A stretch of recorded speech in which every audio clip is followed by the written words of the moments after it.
ये एक वीडियो है जिस वीडियो में आपको जो built in function int, hex और ऑक्ट को किस तरीके से यूज कर सकते हैं वो एक्सप्लेन किया गया है।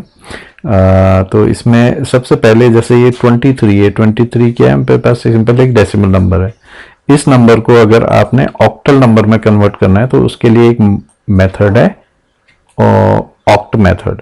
तो हम क्या करेंगे, हम लिखेंगे t इक्वल्स टू ऑक्ट 23। तो ये 23 डेसिमल को कन्वर्ट कर देगा ऑक्टल में, राइट।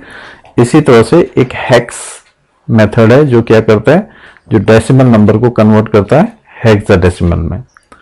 तो यहाँ पे 123 को हेक्साडेसिमल में कन्वर्ट करने के बाद ये y में स्टोर कर देगा और ये ऑक्टल फंक्शन क्या करेगा, 23 को ऑक्टल में कन्वर्ट करके t में स्टोर कर देगा। इसी तरह से ये इंट फंक्शन क्या कर रहा है, ये एक फ्रैक्शनल नंबर है, ठीक है, या रियल नंबर जिसको आप कह सकते हैं, जिसमें डेसिमल पार्ट, फ्रैक्शन पार्ट और इंटीजर पार्ट दोनों है। तो हम इस नंबर का केवल अगर इंटीजर पार्ट यानी 2, 3, 4 लेना चाहते हैं तो हम उसके लिए इंट मेथड यूज करेंगे। तो ये के में, यानी ये केवल क्या करेगा, जो आपका फ्रैक्शनल वैल्यू है उसमें से केवल इंटीजर पार्ट को एक्सट्रैक्ट करके के में स्टोर कर देगा। तो और यहाँ पे सिंपली हमने इसको प्रिंट किया है। तो अब आप देख सकते हैं कि सबसे पहले 23 को जब हम ऑक्टल में कन्वर्ट करेंगे तो किस तरीके से करेंगे, तो ऑक्टल में कन्वर्जन इसका आता है 27। 23 को अगर हम करेंगे, क्योंकि आपको मैंने मेथड बताया था 8 से डिवाइड कीजिए, तो ये 8 2 जा 16 और रिमाइंडर इज 7, तो ये हो जाएगा 27, राइट। तो 27 इसका कन्वर्जन हो गया। और ये दिखाने के लिए आप आइडेंटिफाई कैसे करेंगे कि ये 27 ऑक्टल है या हेक्साडेसिमल में है या डेसिमल में है, उसके लिए इसके आगे एक कोड आता है, वो है 0O। So this 0O stands for hexadecimal, sorry octal number. So any number which is preceded with 0O is known as an octal number. तो जितने भी ऑक्टल नंबर होंगे उनके आगे 0O होगा। अगर 0O नहीं है तो इसका मतलब वो डेसिमल नंबर है, और 0O है तो वो ऑक्टल है। इसी तरीके से जो हेक्साडेसिमल नंबर होते हैं उनके आगे 0x होता है, ठीक है। तो every hexadecimal number is preceded by 0x while octal number are preceded with 0O। तो आप ये देख सकते हैं किस तरह से इनका डायरेक्ट कन्वर्जन आपको यहाँ पे मिल जा रहा है। तो ये कुछ इनबिल्ट फंक्शंस हैं जिनको आप अपने प्रोग्राम के अंदर एज पर योर रिक्वायरमेंट आप उसको यूज कर सकते हैं। अब एक और प्रोग्राम है, इस प्रोग्राम के अंदर कुछ इंपॉर्टेंट स्ट्रिंग फंक्शंस हैं जो आपको कहीं भी जरूरत पड़ सकती है। इसमें एक मेथड है ज्वाइन, दूसरा है स्प्लिट, तीसरा है रिप्लेस। अब इन तीनों फंक्शंस का बहुत इंपॉर्टेंट रोल है और इनको कैसे यूज करेंगे वो आप इस कोड के अंदर देख सकते हैं। तो मैंने इसको एक्सप्लेन करने के लिए सबसे पहले एक स्ट्रिंग ली है st, जिसमें मैंने लिखा है आई लव पाइथन। फिर मैंने st1 में हेलो लिया है और फिर यहाँ पे मैंने प्रिंट किया है, मैंने यहाँ लिखा है %, एक स्ट्रिंग ली और dot join hello, %.join hello. तो ये क्या काम करेगा, ये क्या करेगा कि ये आपके पास जो स्ट्रिंग है, ठीक है, इस स्ट्रिंग को इस हेलो स्ट्रिंग के हर एक लेटर के बाद इंसर्ट कर देगा, ठीक है। जैसे h के बाद यानी इन बिटवीन उसको इंसर्ट कर देगा। h के बाद % हो जाएगा, e के बाद % हो जाएगा, l के बाद % हो जाएगा, l के बाद % हो जाएगा और लास्ट में o। यानी किसी स्ट्रिंग के बीच में अगर आपको हर लेटर के बाद, ऑल्टरनेट लेटर के बाद आपको कोई एक पर्टिकुलर स्ट्रिंग ज्वाइन करानी है तो आप इस तरीके से कर सकते हैं। जैसे अगले एग्जांपल में मैंने डबल स्टार लिखा है, तो अब हर एक लेटर के बाद जैसे h के बाद डबल स्टार आ जाएगा, e के बाद डबल स्टार, l के बाद और o ऐसे रहेगा। तो आप देख सकते हैं ये दोनों आउटपुट इस तरीके से आएंगे। तो ज्वाइन फंक्शंस को कैसे यूज कर सकते हैं वो आपने यहाँ पे देख लिया। फिर एक और बहुत इंपॉर्टेंट, ये बहुत इंपॉर्टेंट फंक्शन है इसलिए इसको ढंग से समझ लीजिए। जैसे मैंने लिखा है st.split। st.split स्प्लिट फंक्शन क्या करता है, किसी भी स्ट्रिंग के अंदर जो, जैसे ये स्ट्रिंग है आई लव पाइथन, तो आप देख सकते हैं इसमें कितने स्पेसेस हैं, 1 2 स्पेस हैं।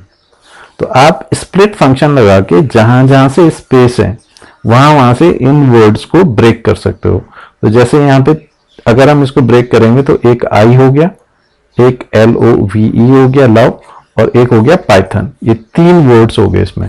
तो ये ऐसे जब हम स्प्लिट फंक्शन लगाएंगे तो ये क्या करेगा, इन तीनों वर्ड्स को जहां जहां पे, इस स्ट्रिंग को जहां जहां पे आपके पास स्पेस है वहां से ब्रेक करेगा और उनको इंडिविजुअल एलिमेंट या स्ट्रिंग बना के एक लिस्ट के अंदर डाल देगा। तो आप देखिए क्या कर रहा है, ये आई को इसने एक स्ट्रिंग बनाया, लव को दूसरा स्ट्रिंग बनाया और पाइथन को तीसरा, और इसको एक बना दिया आप क्या, स्क्वायर ब्रैकेट से आप देख सकते हैं क्या बनाए, ये लिस्ट बन गया। यानी स्प्लिट क्या करता है, स्ट्रिंग को लिस्ट में कन्वर्ट करता है और साथ ही उसके अंदर जहां जहां से स्पेस है वहां वहां से वर्ड्स को ब्रेक करके उस लिस्ट के एलिमेंट में कन्वर्ट कर देता है। यानी अगर इसमें आई लव पाइथन 3 वर्ड्स थे, वो तीनों वर्ड्स इस लिस्ट के एलिमेंट बन जाएंगे। इसी तरीके से अब यहां पे देखिए क्या है, दूसरे में मैंने लिखा st.splito।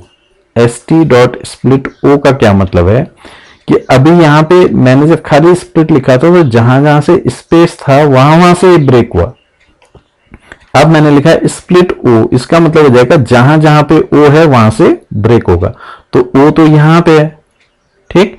तो इससे पहले क्या है, आई स्पेस एल, तो आई स्पेस एल एक वर्ड बन गया, कॉमा। अब ये ओ आपने स्प्लिट करने के लिए दिया हुआ था तो ओ कंसीडर नहीं होगा। अब ओ के बाद देखिए V E space P Y T और एच, यहां तक एक दूसरा वर्ड बन गया, ठीक। और लास्ट में ये एन एक तीसरा वर्ड बन गया। तो इसका मतलब अब आपने ये मेंशन किया है कि स्प्लिट होगा, लेकिन स्प्लिट किस पॉइंट से होगा वो आपने यहां पे अलग से डिफाइन किया है, ठीक है। तो आपने बताया ओ से होना है तो ओ से वो होगा। फिर इसी तरह से प्रिंट रिप्लेस पाइथन कॉमा जावा। अब यहां पे आप क्या कह रहे हैं, जो st वाला जो स्ट्रिंग है यानी आई लव पाइथन, इसमें रिप्लेस करना है आपने किसको, पाइथन को, किससे, जावा से। तो वो क्या करेगा, ये पाइथन की जगह क्या कर देगा, जावा कर देगा। तो यहाँ पे जब आपने इसको प्रिंट किया, प्रिंट करने से क्या हो, आई लव जावा हो गया। तो आप इस तरीके से इन तीनों फंक्शंस को यूज कर सकते हैं। अगर सपोज ये स्ट्रिंग, इस स्ट्रिंग के अंदर पाइथन 4 जगह है तो चारों जगह जावा ऑटोमेटिकली एक ही बार में हो जाएगा। तो ये आपका दूसरा प्रोग्राम था। एक और छोटा प्रोग्राम है, इसके अंदर एक मॉड्यूल है that is called web browser. ये इनबिल्ट मॉड्यूल है, आपने नहीं बनाना, ये पहले से बना हुआ मॉड्यूल है। तो जैसे यहाँ पे मैंने लिखा है import web browser as WB, तो इसका मतलब मैं या तो जब इसको इंपोर्ट करूंगा, कॉल करूंगा, तो मैं या तो वेब ब्राउजर डॉट लिखूंगा, ठीक है, यहाँ पे वेब ब्राउजर डॉट, और या फिर WB डॉट, कुछ भी लिख सकते हैं आप। तो अब आपने क्योंकि एज लिखा है तो आप WB लिखेंगे। तो इसके अंदर एक मेथड है ओपन न्यू टैब। किस नाम से, ओपन न्यू टैब। ये बेसिकली क्या है, किसी ब्राउजर के अंदर आप किसी प्रोग्राम को, सॉरी किसी वेब पेज को अगर ओपन करना चाहते हैं तो उसके लिए आप इसको यूज कर सकते हैं, ठीक है। तो किसी भी URL को ओपन करने के लिए, URL आपके, माना आप CBSE की वेबसाइट खोलना चाहते हैं तो आपने लिखा http://cbse.nic.in, ये उनकी वेबसाइट है। तो ये आप स्ट्रिंग के अंदर दे देंगे और यहाँ पे इस मॉड्यूल को इंपोर्ट करके, अब क्योंकि आपने इसमें लिखा है एज WB, तो यहाँ पे आप लिखेंगे wb.open_new_tab। इस नाम से ऑलरेडी एक फंक्शन, जैसे हमने पहले ये बनाया था ना, ये यूनिट कन्वर्जन मेथड बनाया, मॉड्यूल बनाया था, तो हमने उसके अंदर ये फीट टू इंच नाम से फंक्शन बनाया। ऐसे ही इस मॉड्यूल के अंदर, ये इनबिल्ट मॉड्यूल है तो उसके अंदर ये वाला फंक्शन ऑलरेडी डिफाइंड है, ठीक।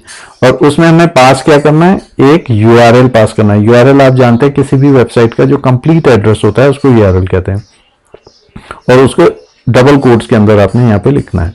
तो ऑटोमेटिकली जब मैं इस प्रोग्राम को रन करूंगा तो ये ब्राउजर के अंदर इस वेबसाइट को ओपन करेगा। अभी मैं क्लिक करके इसको ओपन कर रहा हूँ, रन कर रहा हूँ, ये प्रोग्राम रन हुआ। अब आप देखिए ऑटोमेटिकली ये एक ब्राउजर को ओपन करेगा, ठीक है, जो भी आपके कंप्यूटर के अंदर डिफॉल्ट ब्राउजर होगा उसको ओपन करेगा और उसमें इस यूआरएल को रन कर देगा, यानी इस वेबसाइट को ओपन करेगा। भी चेक करते हैं ये प्रोसेस हो रहा है। देखिए ये खुला, बाय डिफॉल्ट इसने इंटरनेट एक्सप्लोरर ओपन किया और इंटरनेट एक्सप्लोरर में अब इस वेबसाइट को ये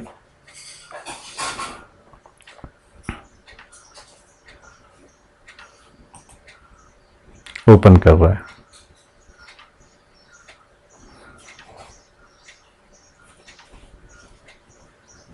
थोड़ा टाइम ले रहा है प्रोसेस होने में, क्योंकि नेट की स्पीड भी थोड़ा स्लो है, इस वजह से इसको थोड़ा टाइम लेगा इसको ओपन करने में।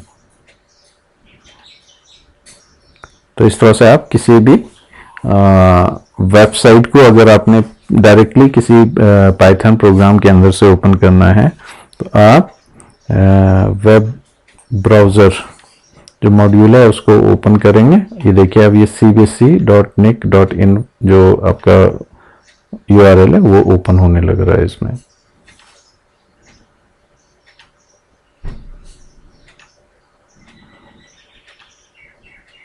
अभी नेट चल नहीं रहा है इसलिए वेबसाइट इसकी डिस्प्ले भी नहीं है। अगर नेट चल रहा होगा तो ये प्रॉपर तरीके से वेबसाइट आपकी डिस्प्ले हो जाएगी।